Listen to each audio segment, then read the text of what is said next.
বললেন লা ইউমিনু আহাদুকুম হাত্তা আকুনা হাব্বা ইলাইহি মিন ওয়ালিদিহি ওয়া ওয়ালাদিহি ওয়ান নাসি আজমাইন। আল্লাহু আকবার। আল্লাহ রাসূল বললেন পৃথিবী ধরো একদিকে, এই পৃথিবীটা তো বিজ্ঞান দেখাচ্ছে, আমরা দেখি পৃথিবীটা গোল। এখন আমরা এখানে বসে আছি, মনে করেন আমি পার্সন একজন ব্যক্তি, পৃথিবীটা আমার হাতের মধ্যে, এর মধ্যে ঘর আছে, বাড়ি আছে, আমার এই পৃথিবীটা হাতের মধ্যে নেন। আজমাইন বোঝাতে রাসূলের প্রতি ঈমান বোঝানোর জন্য বলছি। ধর আমি একজন ব্যক্তি, আমার কিছু নেই, এখন আমার যা কিছু হাতের মুঠোর মধ্যে, স্ত্রী, সন্তান, বাবা মা, ব্যাংক ব্যালেন্স, চাকরি বাকরি, ব্যবসা বাণিজ্য, আমার জীবনে যা কিছু আছে সব হাতের মুঠা, আমি একা এক সাইডে। মানে সমস্ত পৃথিবীটা হাতের মুঠো নেন। এই পৃথিবীর মধ্যে আপনার কে কে আছে? আপনি নিজে আছেন, আপনার ব্যাংক ব্যালেন্স আছে, ফসলের জমি আছে, আপনার ক্ষমতার চেয়ার আছে, আপনার চাকরির চেয়ার আছে, আপনার বাবা আছে, আপনার মা আছে, আপনার প্রতিবেশী আছে। এই পৃথিবী কেন বললাম? অনেক আত্মীয় থাকে আমেরিকায়, অস্ট্রেলিয়ায়, কানাডায়, অনেকে ঢাকা, খুলনা, সাতক্ষীরা, ঘরের পাশে, সব মিলে পৃথিবী। পৃথিবীটা হাতের মধ্যে না, আপনি সিঙ্গেল হয়ে যান। আল্লাহ রাসূল বললেন সব কিছু থেকে আমি নবী, আমাকে মহব্বত না করলে তোমরা ঈমানদার হতে পারবে না। পৃথিবীর সব থেকে আমি নবী, আমাকে ভালোবাসতে হবে।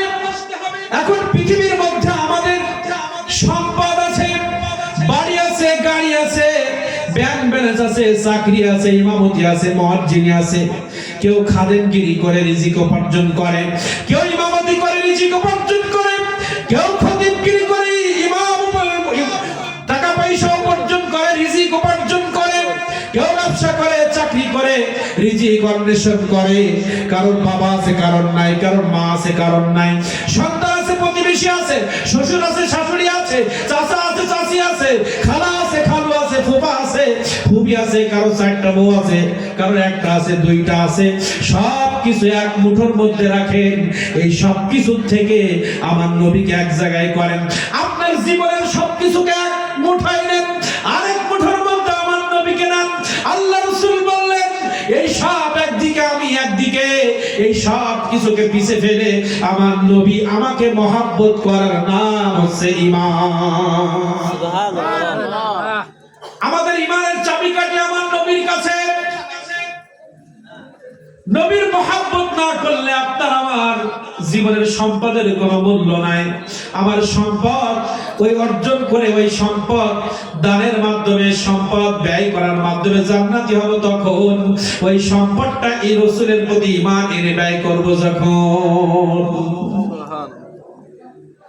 আল্লাহ রাসূল বলে সব একদিকে, আমি একদিকে। তার মানে তুমি যখন ম্যাচিউরড হবা, সর্বপ্রথম তুমি ইনকাম করা শুরু করবা। এটা বোঝার জন্য একটা আয়াত বলে নেই। কালকে পাইকা সাহেব ওয়াজটা করেছেন, আমি মনে করি এই আয়াতটা প্রত্যেকটা বয়ানে থাকা উচিত, ইমানদারের ঈমান বোঝার জন্য।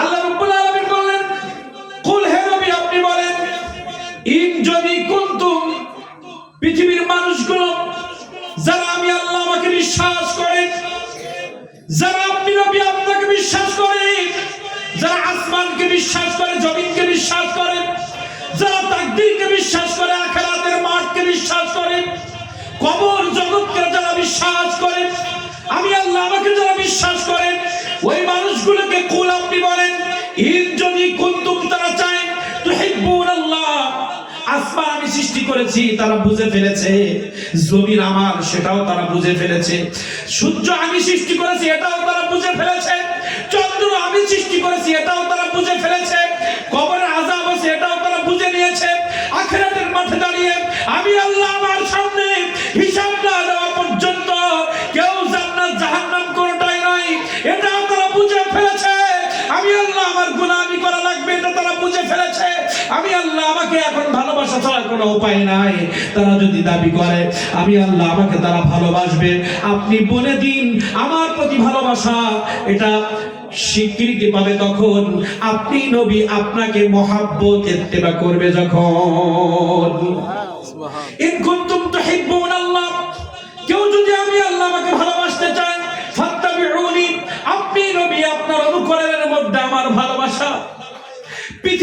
মানুষকে আমি সৃষ্টি করেছি, পৃথিবীর মানুষকে আমি ভালোবেসে সৃষ্টি করেছি।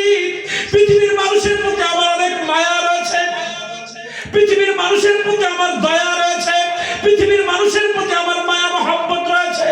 কিন্তু পৃথিবীর মানুষকে আমি মহব্বত করব তখন আপনি নবী আপনাকে মেনে নিতে পারবে যখন। তাহলে আমি ঈমান আনলাম, সূর্যকে মেনে নিলাম, চন্দ্রকে মেনে নিলাম, আসমানকে মেনে নিলাম, জমিনকে মেনে নিলাম, কবরকে মেনে নিলাম, কিয়ামত মাঠ সব কিছুকে আমি মেনে নিলাম। কিন্তু আমার নবীর শানে বেয়াদবি করলাম, আমার নবীকে আমার মতো বললাম, সব শেষ। কারণ আমার আল্লাহ তাআলা বললেন, ঈমানদারদেরকে আপনি বলেন, যারা সবকিছুকে মেনে নিয়েছে তাদেরকে বলেন সবকিছু মাধ্যমে তারা আমার প্রিয় হবে তখন যখন আপনি নবী আপনাকে মেনে নিবে। শুধু মানা না, আপনি যেটা দিবেন, মা আতাকুমুর রাসূলু ফাখুযু ওয়া মা নাহাকুম আনহু ফান্তাহু।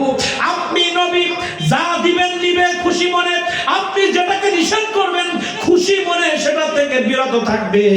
এর নাম ঈমানদার। ঈমানের সব কিছু আমার রাসূলের পরে আল্লাহ তাআলা সুবহানাহু করেছেন।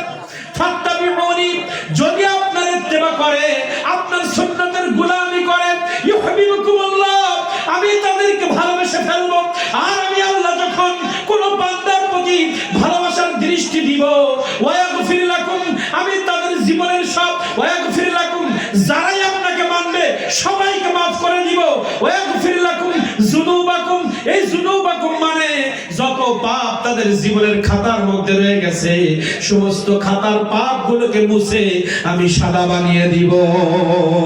সুবহানাল্লাহ। আল্লাহু গফুরুর রহিম। আল্লাহু আকবার। আল্লাহু আকবার। আল্লাহ তাআলা বলেন, আমি গফুর, আমি গফফার। আমি যদি কারোর পর একবার ভালোবাসার নজর দেই, তার জীবনে কোনো গুনাহ থাকে না, তাহলে আমার গুনাহগুলো মাফ হবে আমার নবীর ইত্তেবার মাধ্যমে। আল্লাহ তাআলা বলে নাই আমার পরে ঈমান আনলে আমি সব মাফ করে দিব। আমার পরে ঈমান আনলে শুধু হবে না, আমার নবীর পরে ঈমান আনো, নবীকে মহব্বত করো, নবীর ইত্তেবা করো, অটোমেটিক তোমার গুনার খাতা সব মুছে যাবে। সুবহানাল্লাহ। আর নবীর ইত্তেবার মধ্যে কি আছে? আমার নবীকে খুশি করে, যদি আমার নবী বেরাজ, আমার নবীর সামনে আপনি বেয়াদবি করেছেন, কিন্তু আপনি বড় ডক্টরেট, আপনাকে পৃথিবীর মানুষ জানে বড় মুফতি, আপনাকে পৃথিবীর মানুষ জানে বড় মুফাসসির, আপনাকে পৃথিবীর মানুষ জানে আপনি ডক্টরেট, ইঞ্জিনিয়ার, ডাক্তার, আপনি পৃথিবীর, আপনি ফিকাহবিদ, আপনি মুফাসসির, আপনি মুহাদ্দিস, আপনি ফতোয়া দেন। আপনি তো অবশ্যই একজন ভালো মানুষ, নাইলে ফতোয়া দিবেন কিভাবে? আপনি কোরআনের তাফসীর করতেছেন, অবশ্যই আপনি কোরআনের জ্ঞান রাখেন। কিন্তু কোনোভাবে যদি আপনার কথার মাধ্যমে আমার নবীর শানে বেয়াদবি হয়, তোমার মুফাসসিরগিরি সেখানে শেষ হয়ে যাবে। ঠিক। আমার নবীকে খুশি করো, আমি খুশি হয়ে যাব। আমার রাসূলকে আমাদের কাতারে এনে খুশি করা যাবে আল্লাহকে? আমার নবীও যা আমরা তাই, এই কথা বলে আল্লাহকে খুশি করা যাবে না। কারণ আমার আল্লাহ বলেছেন পৃথিবী 8,24,000 নবী পাঠিয়েছি, 104 খানা কিতাব পাঠিয়েছি, লক্ষ লক্ষ সাহাবীদেরকে পৃথিবীতে পাঠিয়েছি, লক্ষ লক্ষ উলামায়ে কেরামদেরকে পৃথিবীতে পাঠিয়েছি, লক্ষ লক্ষ আউলিয়া কেরামকে পৃথিবীতে পাঠিয়েছি। পৃথিবীর সব সম্পদ একদিকে, আমার নবী আরেকদিকে। আমার নবীর কারণেই তো পৃথিবী ফাটলো, বিস্ফোরণের